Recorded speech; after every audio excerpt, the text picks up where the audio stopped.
নমস্কার, educational zone চ্যানেলে সবাইকে স্বাগত জানাই। আজকে যে প্রশ্নটি নিয়ে আলোচনা করব সেই প্রশ্নটি হচ্ছে ইন্টারেস্ট বা আগ্রহ বা অনুরাগ কাকে বলে? সঙ্গে থাকছে শিক্ষাক্ষেত্রে আগ্রহের ভূমিকা আলোচনা করো।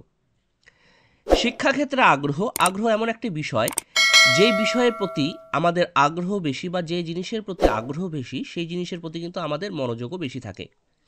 আগ্রহ এবং মনোযোগের উপরে ভিত্তি করেই কিন্তু আমাদের শিক্ষা কত তাড়াতাড়ি হবে বা কত দেরিতে হবে তা নির্ভর করবে।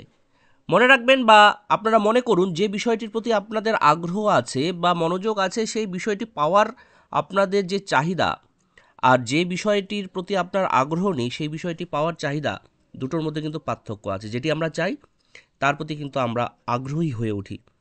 তাহলে শিক্ষাক্ষেত্রে বিষয়বস্তু বা যাবতীয় সব কিছুর প্রতি যদি আমরা আগ্রহী হয়ে উঠতে পারি, তাহলে কিন্তু সেই বিষয়গুলো কিন্তু বা সেই জিনিসটি কিন্তু আমরা ভালোভাবে শিখতে পারবো বা জানতে পারবো। তাহলে চলুন সংজ্ঞা জেনে নিই আগ্রহের। বা আগ্রহ বা ইন্টারেস্ট, ইংরেজি ইন্টারেস্ট শব্দটি বাংলা প্রতিশব্দ হলো আগ্রহ। আগ্রহ হলো শিক্ষণের একটি ব্যক্তিগত মানসিক উপাদান। সংজ্ঞায় কি বলেছে? আগ্রহ বলতে বোঝায় কোনো বস্তু সম্পর্কে এমন একটি মানসিক সংগঠন যা ওই বিশেষ বস্তুটির ব্যক্তিকে মনোযোগ দিতে প্রবৃত্ত করে। মনোবিদ লভেল কি বলেছেন? আগ্রহ হলো ব্যক্তির কোনো বিশেষ ধরনের কাজের প্রতি আকৃষ্ট হওয়ার বা সেই কাজ সুসম্পন্ন করার প্রবণতা, যেটা বলছিলাম। শিক্ষাবিদ রাসেল কি বলেছেন? আগ্রহ হলো এমন একটি যৌগিক অবস্থা যা ব্যক্তিকে কোনো বিশেষ বস্তু বা কাজের প্রতিনিয়ত উদ্দীপিত করে। তার মানে যে বিষয়ের প্রতি আমাদের আগ্রহ আছে সেই বিষয়টি পাওয়ার জন্য যে মনের মধ্যে উদ্দীপনা জাগ্রত হয় তার কথা কিন্তু এখানে বলেছে। যতক্ষণ আমরা সেই বিষয়টি না অর্জন করছি বা সেই বস্তুটি আমরা যতক্ষণ না পাচ্ছি ততক্ষণ কিন্তু একটা অস্বস্তি বোধ আমাদের মনের মধ্যে কিন্তু কাজ করে, কতক্ষণে পাবো পাবো পাবো। সেই জিনিসটাকেই বলা হয়েছে আগ্রহ। এবার আমরা দেখে নিই শিক্ষাক্ষেত্রে আগ্রহের ভূমিকা কী। শিক্ষার্থীর শিখনের গুরুত্বপূর্ণ দিক হলো বহুমুখী আগ্রহ সঞ্চার করা। এক্ষেত্রে আগ্রহের বিভিন্ন গুরুত্বপূর্ণ ভূমিকা রয়েছে। 1 নাম্বার, সক্রিয়তা বৃদ্ধি। আগ্রহ শিক্ষার্থীকে বিভিন্ন বিষয়ে শিক্ষা গ্রহণে সক্রিয় করে তোলে, ফলে শিক্ষার্থীর কাজ সহজ হয়ে ওঠে।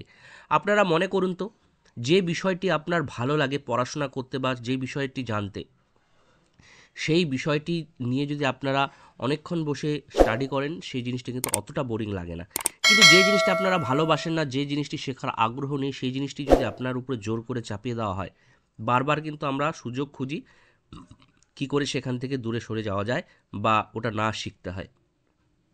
তাহলে আমরা যদি বিষয়বস্তুর প্রতি আগ্রহী হয়ে উঠি তাহলে কিন্তু অবশ্যই সেই বিষয়বস্তুর সক্রিয়তা বৃদ্ধি পাবে আমাদের শেখার জন্য।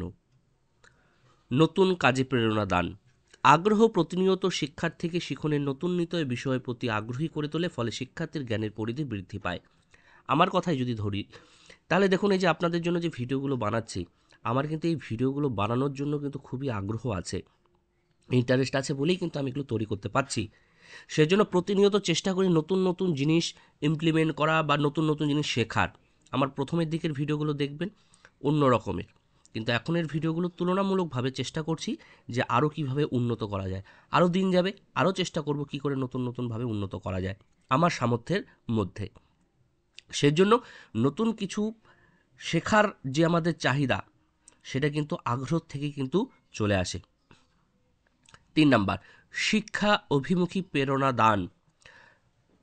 আগ্রহ শিক্ষার্থীকে তার ভালো লাগা বিষয়ের প্রতি সর্বদাই অভিমুখী করে তোলে, ফলে সেই বিষয়ের জ্ঞান লাভ শিক্ষার্থীর কাছে সহজ হয়ে ওঠে। একটু আগে বলছিলাম যে জিনিসটি আমাদের ভালো লাগে সেই জিনিসটি কিন্তু আমরা খুব তাড়াতাড়ি শিখতে পারি বা ভালোভাবে শিখতে পারি।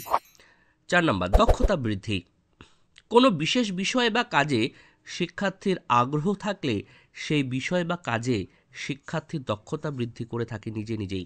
যেমন আমি আমাকে দিয়ে যে উদাহরণটা দিচ্ছিলাম, যে আমার এই ভিডিওগুলো তৈরি করার যে আগ্রহ, প্রতিনিয়ত আমি চেষ্টা করি এই ভিডিওগুলো কীভাবে আরও নতুন নতুন করে তোলা যায়। ঠিক একই রকমভাবে সৃজনশীল ব্যক্তিদের তারা চেষ্টা করে সবসময় কী করে তার সৃজনী ক্ষমতা আরও বৃদ্ধি করা যায়, বা যে বিষয়টির প্রতি যার যত আগ্রহ সেই বিষয়টি আরও কত ভালোভাবে জানা যায় সেই বিষয়টি, তার কথাই কিন্তু এখানে বলেছে। 5 নাম্বার বিষয়বস্তু নির্বাচন, শেখনের জন্য উপযুক্ত বিষয়বস্তু প্রয়োজন হয়।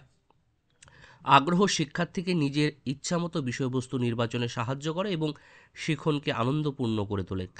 যেটা বলছিলাম যে আমরা নিজের ইচ্ছামতো বিষয় চয়ন করি, আমাদের যেটা ভালো লাগে সেই বিষয়টি নিয়ে আমরা সারাদিন পড়ে থাকলেও আমাদের কোনো অসুবিধা হয় না। মোট কথা হলো, যে বিষয়গুলো আমাদের ভালো লাগে, আগ্রহী, সেই বিষয়গুলো নিয়েই কিন্তু আমরা সবসময় চলাফেরা করি, কাজ করি। খালি পড়াশোনার ক্ষেত্রে নয়, দেখবেন বাড়িতে কোনো জিনিস যদি আমরা কিনি, যে জিনিসটির প্রতি আমাদের ইন্টারেস্ট আছে, আগ্রহ আছে, সেই জিনিসটি কিন্তু আমরা বাজার থেকে কিনে নিয়ে আসি। এবং যারা আমাদের সঙ্গে চলাফেরা করে, যাদের প্রতি আমরা আকৃষ্ট হই বা যাদের প্রতি আমাদের ইন্টারেস্ট আছে, আগ্রহ আছে, তাদের সঙ্গেই কিন্তু আমরা বেশি মেলামেশা করি। এটা এই জন্যই কিন্তু বলছে নির্বাচন ধর্মী। 6 নাম্বার নিখুঁত জ্ঞান অর্জন। সঠিক শিখনের জন্য নিখুঁত জ্ঞান অর্জন প্রয়োজন। আগ্রহ শিক্ষার্থীকে বিভিন্ন বিষয়ে নিখুঁত জ্ঞান অর্জনে সহায়তা করে। মনোযোগ বৃদ্ধি। আগ্রহ শিক্ষার্থীকে শিক্ষণীয় বিষয়ের প্রতি অনেক বেশি আগ্রহী করে তোলে। আগ্রহ থাকলেই এই মনোযোগ আসে স্বাভাবিকভাবেই। একদম প্রথমে বলছিলাম যেটি, মনোযোগ এবং আগ্রহ কিন্তু একে অপরের সঙ্গে সম্পর্কযুক্ত। যেই বিষয়ের প্রতি আমাদের আগ্রহ আছে, সেই বিষয়টির প্রতি কিন্তু মনোযোগ অটোমেটিক্যালি আমাদের চলে আসে। আর সেই কারণেই কিন্তু আমাদের সেই বিষয়ের প্রতি শিখনটি ভালো হয় বা আমরা সেই জিনিসটি ভালো মতো শিখি। অঙ্কের প্রতি আমার আগ্রহ বেশি আছে, তখন আমরা কি করব, খুব মনোযোগ সহকারে কিন্তু সেই অঙ্কগুলো কি করে স্যার শিখিয়ে দিচ্ছেন বা আমি কি করে করছি, সেগুলো কিন্তু খুব মনোযোগ সহকারে কিন্তু দেখব বা শিখব এবং ওই সূত্র খাটিয়ে বা নিয়ম খাটিয়ে আমরা আরও নতুন নতুন জিনিস চেষ্টা করব করার। 8 নাম্বার গঠনমুখী জীবন। আগ্রহ শিক্ষার্থীর জীবনকে গঠনমুখী, পরিবর্তনশীল, সামাজিক এবং বাস্তবধর্মী করে গড়ে তোলে। উপসংহারে পরিশেষে বলা যায়, শিক্ষার্থী শিখনের জন্য আনন্দপূর্ণ বিষয়, পরিবেশ ও মনোযোগী হওয়া একান্ত প্রয়োজন। আগ্রহ সর্বদাই শিক্ষার্থীকে এইসব কাজে সহায়তা করে থাকে। সর্বোপরি একটা জিনিস মনে রাখবেন, আগ্রহ এবং মনোযোগের উপরে নির্ভর করেই আমাদের কতটি জ্ঞান, কতটা আমরা শিখছি, কি চাই না চাই তা কিন্তু নির্ভর করে। আমাদের আগ্রহ এবং মনোযোগ যে বিষয়ের প্রতি বেশি, সেই জিনিসগুলো কিন্তু আমরা ভালো শিখব বা সেই জিনিসের প্রতি আমরা জ্ঞান অর্জন করতে পারবো ভালো এবং নিখুঁত জ্ঞান অর্জন করতে পারবো। আর যে বিষয়ের প্রতি আমাদের আগ্রহ নেই, সেই জিনিসটির প্রতি কিন্তু আমাদের মনোযোগও থাকবে না, আর সেই বিষয়টি কিন্তু আমরা ভালো মতো শিখতেও পারবো না। হয়তো জোর করে শিখবো, কিন্তু অতটা কিন্তু ভালো করে শিখবো না। তাহলে ভিডিওটি আমরা এখানে শেষ করছি। সবাই ভালো থাকবেন, সুস্থ থাকবেন। অসংখ্য অসংখ্য ধন্যবাদ।